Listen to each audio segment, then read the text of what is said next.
Aloha, I'm Malia Zimmerman, and this is News Behind the News. There are many people in Hawaii who are losing money to scammers, and today we have somebody who actually investigates them and helps to bring people to justice. I want to welcome Lieutenant John McCarthy, who is the head of financial crimes at the Honolulu Police Department. Thank you. And you're very well known in this community. You've been in various jobs throughout the Honolulu Police Department. Mostly as a detective, yes. As a detective, and so you've investigated all kinds of crimes, but now you're specializing in financial crimes. Currently, I'm the head of the financial crimes detail, yes. So tell us about some of the top scams going on in Hawaii. There's a whole bunch of different things going on, but people have to be really careful. There's all kinds, and they seem to ride waves. One of the most popular going on now is a Craigslist rental scams. You see sales of automobiles sometimes. That's a popular one. People offer a car for sale. The car never really exists. They'll take money, but there's always a catch to it. The scammers play to the person's needs, wants, desires, sometimes greed. And they'll play to the fact, like in an auto scam, the car's not really here, but you need the car, you're desperate for the car. They're offering it at a price that's relatively cheap, something that you don't want to pass up, a good deal. And you enter into this negotiation, and they always have a thing, well, the car's in Florida, I'm sending it back. I'm traveling in West Africa, could you Western Union the money to me? So there's signals along the way, but you want something, so you're going to play it to them. So besides, I mean, it's not just Craigslist. Are there other things like Backpage and other kinds of online places? There's all kinds of online places. Craigslist seems to be the most common because of the viewership that it has online. Right. So, okay, so be careful if you have, somebody offering you a car, and obviously you haven't seen the car, you haven't seen the registration and things like that. Well, like you said, going back to the rental scams, what the scammers do is they'll take the photos of a home that's listed for sale. They'll copy those photos and put them up as a rental. Normally, sometimes as low as half of the cost for the going rate. And people see that, they're desperate, they need a home. They start inquiring, and then they're asked for information. Next thing you know, they're sending money. But it's not only Craigslist. One of the more recent cases, we saw the same home listed on about 9 or 10 different rental sites, all with the same thing and all responding to the same person. So how do people protect themselves from that? What do you do to check out someone, and how do you do that before you actually start to enter into a negotiation with someone? How do you kind of check them out? Like a person who rents wants to check out their renter, the renter should do the same thing. Check out the landlord. Make sure that they're for real, that the property, do a drive-by, inspect the property. Some of the signs you see is that, the property's currently occupied, you can't see it, or I'm away, you can't see it. Or they come up with excuses, and it's one excuse after the other. A normal person that's going to rent a house or sell a car will have it there for you to show. They want you to see it. They want you to like it. They want you to fall in love with it and purchase it. That's not the case in the scams. They come up with one scam after another. They prefer to talk either via email, or they'll talk sometimes on cell phones, but they'll tell you they're traveling somewhere. The cell phone won't be in the area. Most people, especially when it comes to rentals in Hawaii, you have to have a local agent by law, or the landlord has to be present here. They can't be away. They can't be an absentee landlord. So I've heard of people that actually got scammed. I know a couple that did, and they had to pay cash. That's how they lost their money. It's always cash. They always want cash payment. Now, there's a twist to that as well. One of the popular scams that hit us earlier this year, and it seems to be continuing on, is what we call a Jamaican sweepstakes or Jamaican scam. It's a green dot card scam, where they'll call you and tell you that you've won millions of dollars and a luxury automobile, and they only need to pay taxes or cost up front. Then they direct you to go down to the nearest Walmart, Walgreens, and early on it was kind of funny, they said Rite Aid store. We don't have Rite Aid stores in Hawaii, so already something should have clicked on that. But they tell you to buy a green dot card, which is nothing more than a prepaid credit card. They'll tell you load it for a specific amount. These guys are so flexible. They'll actually tell you if you can't afford, they'll ask for $1,000. Well, I don't have $1,000, I have $500. Oh, we'll take $500. Just load the card with $500. But you go down, you purchase the card, you come back, you call them. They're not interested in a card. Now remember, they're going to deliver, $4 million in a car to you. They're not interested in that. Well, we want to verify that you have the card. Why don't you read the 16-digit number off to us? Once you do, you've given them the cash. They're not coming. They're never going to be there. So they'll tell you, congratulations, we'll be there soon, and they never show up. They're in Jamaica. The key right off the bat is if you get a telephone call from an 876 area code, politely hang up and tell them you're not interested. Or don't ever answer. Or don't ever answer. That'd be even easier. Right. They're never going to leave a phone message to have you call them. Now, do these people have accents, or do they just sound like Oh, Hawaii no. residents? Some of them have terrible accents. It's like watching a most god-awful B movie sometimes. But sometimes these guys are really good. They speak well. It's the same with another, again, not to be racial, but the Nigerians populated scams for years to the point where the country of Nigeria was being blackballed in the world market. They have scams. They have peculiar ways of speaking, the English that they learn. Some of their emails, they were well into the advanced fee fraud, the secret shopper frauds, some of these other online internet frauds. And the language of the email was very telltale. It was very broken English. And if you recited it the way it was written, it would sound like a Nigerian speaking. And they're trying to profess to be somewhere in the continental U.S. or in the South Pacific, trying to sell this or that or buy this or that. So it's very telltale. I've gotten a lot of those emails. And you're right. They have funny commas in funny places and weird words, and you just know it's a scam. I mean, I probably get thousands a year because of all the emails I get for news. But people just have to make sure they do not respond. Well, that plays a very basic. We all want to wake up one day and be rich. So, what better way than you won the lottery or you've inherited $25 million, which is a big one. But the Nigerians are crafty. And the other people, the other scammers as well, not only the Nigerians, but they're very good at what they do. They're highly educated for the most part. And they're adaptive. They'll move. They'll craft their scam or their con to try and get you. It's a form of social engineering. Try to part you from your money, basically. So now it's not just individuals that are being targeted, because I know I have a friend in business. She's a medical professional, and she was targeted, I think, by Nigerians. And basically, they told her they sent her a check that was supposed to be that she was supposed to deposit for services, and then they said, "Oh, we sent you too much. Send it back. Send some of it back." And then she lost money two ways. I mean, she didn't have money in the account, and then she lost money sending it back. Do you see businesses getting targeted like that? All the time. That's a form of advanced fee fraud. What happens is the suspects, the scammers, they get a hold of that account and they counterfeit that check. Early on, we saw that the checks were really crude. They were printed on dot matrix or real cheap printers. They've gotten better to even include the security features of the check. Sometimes the micro printing, sometimes the paper is correct. But basically, when you go to a bank and you're trying to cash that check, the bank reads the bank routing number, the account number, and makes sure that the account exists and there's money in that account and processes it. When it gets back to the originating bank, they'll look at it and know that it's a counterfeit check and it's returned. By that time, you've already advanced the money to the scammer in this case, and you'll lose everything because your bank here will debit your account. A lot of it is just common sense, don't you think? Very much just so. Paying attention, Very listening much to so. what they're saying, and then just using common sense. Yeah, you've got to think with your mind and not your heart, because it plays to the emotions, like I said, the wants, the desires, in some cases, greed of people. So they're just engineering you to part you from your money is what it boils down to. Think commonly, common sense. It doesn't add up. It's too good to be true. It's not true. Right.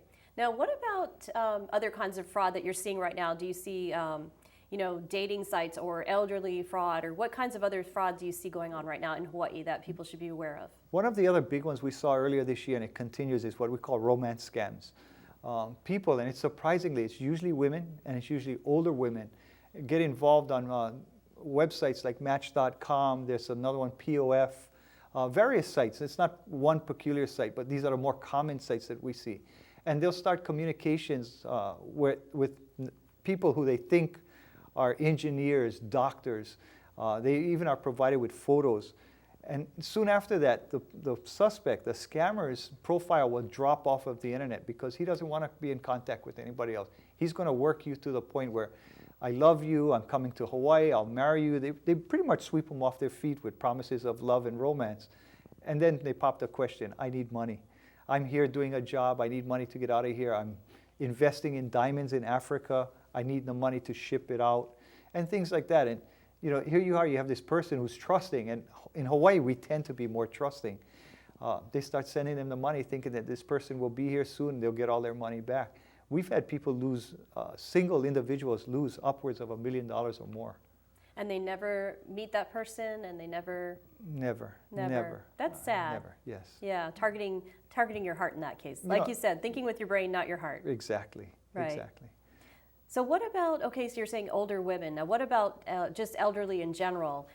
I think elderly fraud, and looking at it and what research we've done, is one of the crimes of the 21st century. We have an aging population. People 50 and over control about 70% of the nation's wealth. You know, they have an asset in their homes. They have monies that's stocked up in there, in annuities, savings, lifelong savings, retirements.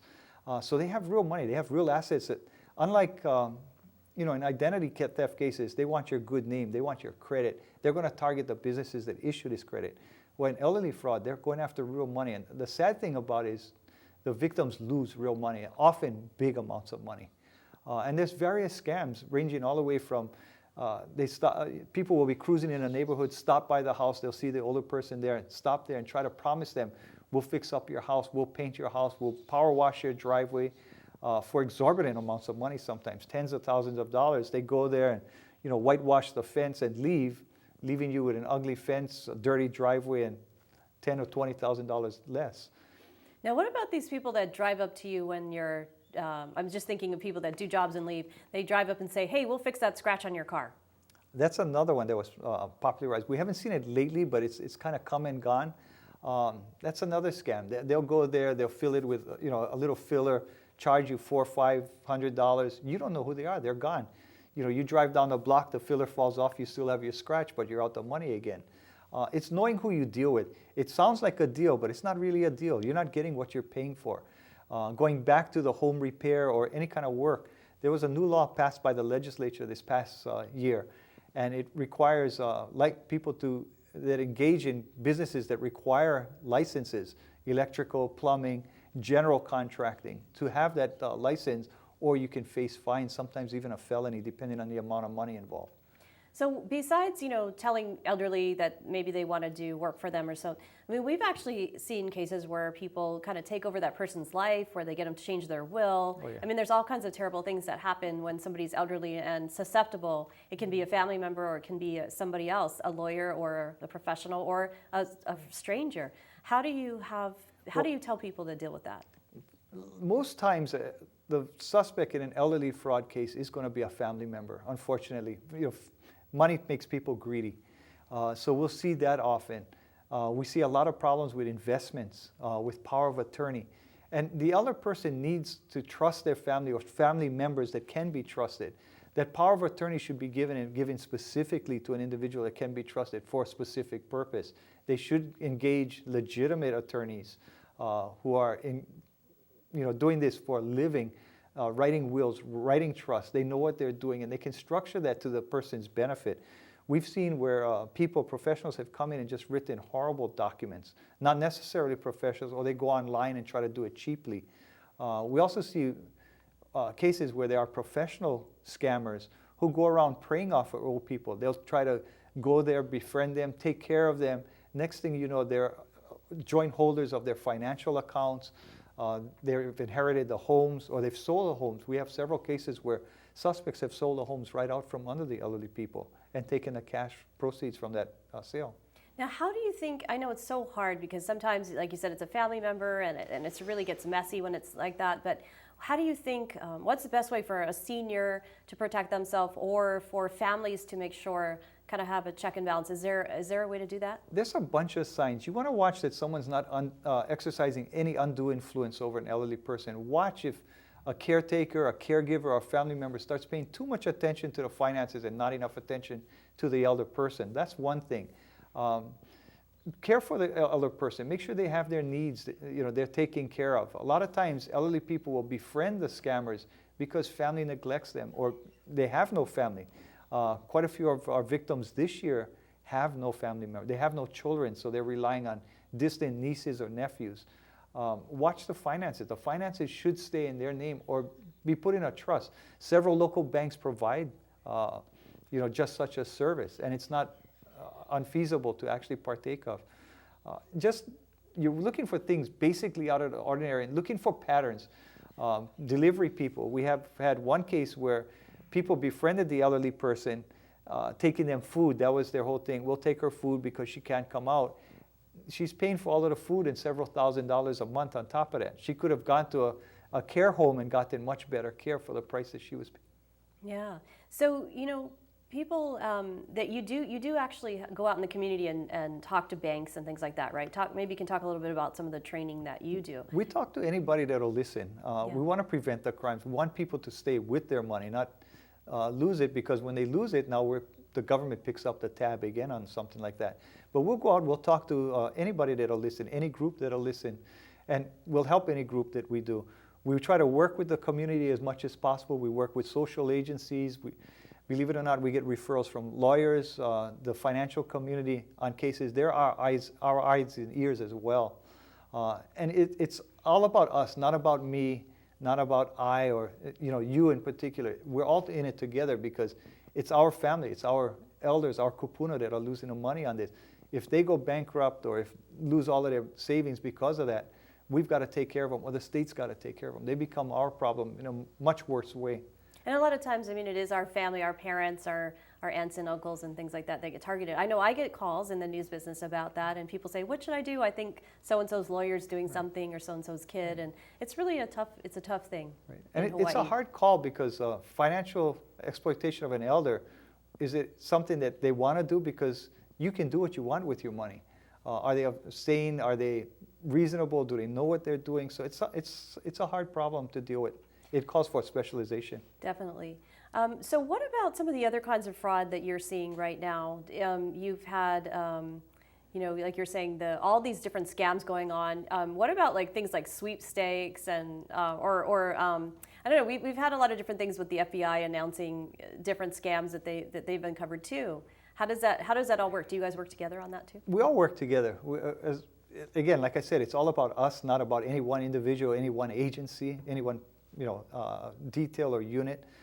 We see all kinds of scams. They come and go. The sweepstakes has always been around. Like I said, everybody wants to wake up, I'm a millionaire today. I mean, that's a dream. People go to Vegas for that same thing, except now it's coming to you. You'll get it through mail. You'll get it through the internet, sometimes even on a phone. One of the things that goes around, and periodically you get text messages on your phone. Your name was drawn out of a purchase you made at Best Buy or Lowe's or some Home Depot recently, and you've won this, you've won a card, call me back. Well, what you do is you're actually playing into the crook's hands by calling them back and giving them information to exploit you even more. There's just the scams just go on and on and on. They're constantly changing, they're constantly evolving, they're constantly getting better. The bottom line is you've got to think. It's common sense. What did I do this morning? Sweepstakes. You talk about sweepstakes. We get people that send money because they think they've won the sweepstakes and they're trying to pay their taxes. The problem is, how did you enter that sweepstakes? How was your name chosen? It's illegal for several reasons. We don't have a lottery or sweepstakes here in Hawaii. It's against the law to do it across state lines. And how did you get there in the first place? Any winnings you get, you're responsible for taxes on your own. It's not something that the company would be. If you win $1 million, you get $1 million, not you have to pay anything up front. Right. Well, I've actually gotten those texts it says you have won $500 gift certificate from Walmart, and click here or something, and I never did because I know I didn't enter, I didn't shop there, so I didn't know. So. But even going back a little bit, talking about the computers and the cell phones, the forms of malware, these viruses that are sent to you are getting more and more complex. They're taking advantage. You talked about a friend who was targeted in a business. There's a form of malware called spear phishing, where they target individuals or groups for the specific reason of either they're rich, they have money that they can play with, or they're in high places of power, and the crooks want to get to that power. They want to get to that access. They want to get to that information. So they target these people with malware and try to engineer you to open it. Once they open it, you let them in, they have everything. We've had cases this year where people's investments were wired, instructions were wired to their bank to send it to them or to a foreign country for investment. And it turns out they never sent the email. It was the bad guy who had infected their computer, obtained their information, and was now pretending to be them to send the money out to another country. Wow, you have to be really, really high-tech and protected, or hire people that know how to do that. Exactly. the crooks have all the time in the world. This is their occupation. They're good at it. They adapt to everything, that law enforcement, the business community, IT community does to try and block them. But they're always one up. They're always moving. I know we've had our share of cyber attacks at our company, and it's tough. You have to hire people that know how to get rid of it and block it, and there's all kinds of bad things that can happen. Now, what about some of the scams we've seen lately? We've seen pyramid schemes where people are told to invest. I don't know how much of that. Do you have that happen? We've actually, between the FBI and HPD, we've indicted several people recently for Ponzi schemes, which is pretty much what a Ponzi schemes, right? pyramid boils down to, where you keep taking in money and trying to feed back some of the original investors while taking money away. We've had several indictments this year along with the FBI on stuff like that. So it's a pretty common thing. People will ask for money for investments, and there is no investment. We've had people pretend to be investment counselors or investors. They've taken money, even sent out elaborate statements saying, hey, look, your money's making 30% in a world that if you're getting 4 or 5%, you're doing excellent today. They guarantee results, which is another thing that's wrong. You just see scams in all sorts of the arenas. Another form or scam is the reverse mortgages. Not that reverse mortgages are a scam, but the way they're employed, we see some people actually go out and tell the other, you're sitting on a tremendous asset here. It's not making money. We should pool the money out of that and invest it in high return bonds, money market, whatever the case. And people will do that. They pull out their money, not realizing now they owe on their house. If they were leaving it to anybody, children, friends, or whoever, they're never going to see that. And the bad guy has their money, and it's never going to be invested properly or returned anywhere near what it was, where it was sitting. That sounds like another way to target the elderly too. It is. We see elderly people, and it's very sad when they finally pass on or they finally realize that they don't have a house anymore. They're literally squatting in their own house because the money's been taken out. The federal government has done one thing where on the HUD-1 form, when you do apply for that reverse mortgage, one of the questions is this money meant for investment? If it is, that's a reason to deny the loan. Now, what do you think in terms of like the biggest problem right now that you're seeing? Is it the Craigslist or the elderly fraud, or what do you think is our society right now, our biggest problem in Hawaii? Well, Hawaii is kind of unique. We get targeted from all over the world. When I actually sat down and started to map out where we're having problems, I mean, we see the suspects coming out, or the scammers coming out of the continental U.S., out of Africa, Western Europe, Malaysia, Australia, South America. So it's kind of funny. It's like, if you mapped it, it looks like Hawaii's in the middle and everybody's around us targeting us. And those are scams, but I think probably the worst and the most hurtful right now is elderly fraud, because we've seen people that have lost their home, they've lost all their annuities. They're basically, I spoke just yesterday to a woman who is homeless and has no money because she was cheated out of her home and her money, her life savings. It's just the loss is not only a real dollar loss to them, but it's very traumatic to them and their family. I mean, they're devastated. If they're lucky, they've got Alzheimer's and don't realize what goes on, but still, now somebody's saddled with having to care for this elder person, feed them, pay for them, or whatever the case. I think elderly is, and it's growing. Just over this past year, we've seen more and more reporting of real cases, real documented loss cases. So basically, I mean, just for people to have just some basic common sense tips. I mean, number one, use your common sense. Like you said, if it's too good to be true, it's too good to be true. Yeah. But some of the other things, don't open emails from people you might not know, right? I wouldn't open emails. You know, it goes back to social media. I mean, everybody goes out and talks about things they shouldn't talk about, or, I want to be your friend. Well, who am I? Who is he? Same thing. I mean, you've got to exercise some common sense. It's when you get junk mail in the mail, you open it because you're curious. That's not necessarily a good thing. There's nothing in that mail that's going to harm you, but in an email, it certainly could harm you. You could be downloading a malware, virus, Trojan, or something that's going to hurt you in the long run. I wouldn't open any emails like that. They're just not even worth the curiosity. And spam filters are good. Spam filters are good. Firewalls, spam filters are good. Yeah. And then in terms of text, I mean, obviously don't answer a text you don't know. Don't accept a $500 gift certificate that you supposedly just won from somebody that you never entered in. You've got to think about it. It comes across on a text on your phone. Why isn't the store advertising it? This is something to get people in a store. We're going to give away a $500 gift certificate to a customer. and yet you never heard of that, but you get a text for this. It's common sense again. It doesn't make sense. It doesn't add up. If you get a text like that, you want to know if it's real, call the store. They'll tell you. Some companies have even taken to saying on their websites that this is a fraud. We're a victim of fraud. Don't believe in this. Don't believe in that. Right. You constantly see fraud alerts coming out and stuff like that. Yeah, I've gotten things supposedly from Target, from First Hawaiian Bank, from all the different places that aren't real. I mean, they're not real. Verizon or, the different companies. And I've called them and said, just want to let you know. So even Outback, one of my favorite places to eat, they're offering me some free thing that I want, and I know it's not true. So it's really, I guess that's how they get you, huh? You've got to exercise some self-discipline and take some responsibility, because you know that when you think about it, it's just too good to be true. What did I do to deserve this? Nothing. It just fell from the sky into my lap. Right. And so those are pretty good, computer tips and things like that. But other things are, like you said, with the rentals. I mean, just to kind of recap everything, the rentals, you want to make sure that the person actually owns the house that's renting it to you, and just do some basic research and drive by the place and things like that. You can trust, but verify. Verify as much information as you can. It's funny, on the Craigslist or on the rental scams, the crook will he'll ask you your name, your date of birth, and things that they don't need for a rental. He doesn't need that kind of information. Something's wrong.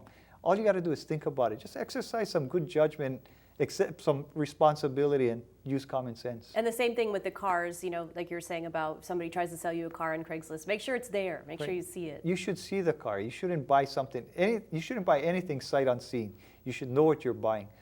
Even if when we go shopping on eBay or whatever, we know what we're buying, but we're buying it via the internet. Well, buy a car, look at the car, especially when they're saying it's here in Hawaii.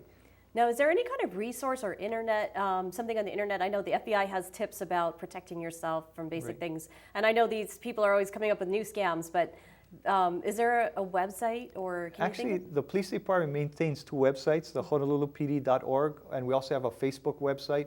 And we try to put up alerts as we can to tell the people that this is a scam, don't fall to it, don't believe in it, don't answer it, that sort of thing. So we're trying that. There are also internet websites, the romance scams for one. There's a site, romancescams.com, that will list the violators or the scammers, sometimes with pictures, and they print the emails, the correspondence. Wow, that's really good. Good resource. Yeah.